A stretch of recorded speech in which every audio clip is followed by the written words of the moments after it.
Congratulations on your non-point source grant award. We have recently changed our application and invoicing process. This tutorial will give you an overview of the process to prepare and submit your request for reimbursement. When you received your fully executed subaward agreement from DEQ, you also received a template invoice with your subaward numbers and all budget categories preloaded. These are the same numbers as the budget in your approved work plan. Your invoice template has an instructions sheet included, which has some tips for getting started. We will come back to this in a little bit. You will want to pull up the budget narrative in your approved work plan. The reason for doing this is to ensure that, number one, you are writing justification for reimbursement that relates to tasks outlined in the work plan, and number two, you are assigning costs to the appropriate budget categories. On the invoice, you are responsible for updating information in all of the yellow highlighted fields. It's important that the end date does not exceed the contract end date. Update what invoice number you are working on, as well as selecting the invoice type from the drop-down list. Just to reiterate, here is your approved budget. Input the expenses you're trying to recover into the yellow highlighted boxes.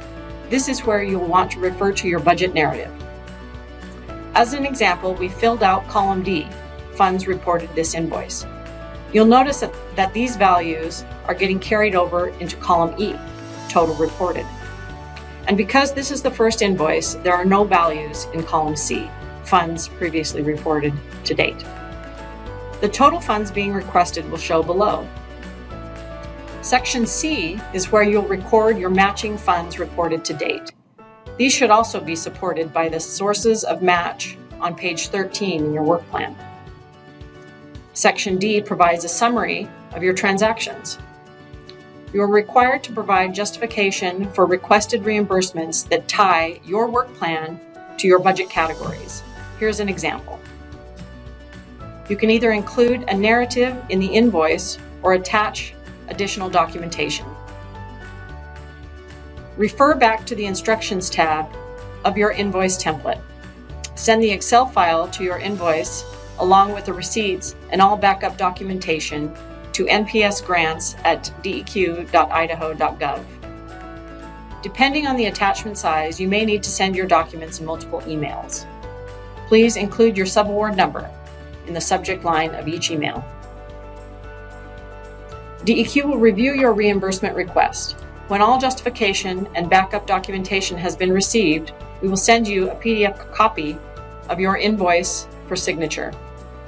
Be sure to fill out all yellow highlighted fields in this section.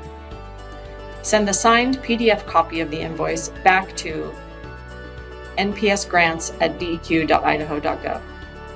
Payments will be processed and reimbursed electronically. Please contact DEQ with any payment questions. How to manage your invoice template for multiple invoices. When you're ready to submit subsequent invoices, check the Instructions tab. Your spreadsheet will compound values over multiple invoices. Control copy values in column D, and importantly, you need to paste values into column C. Now you can clear your column D values and list your new reimbursement costs.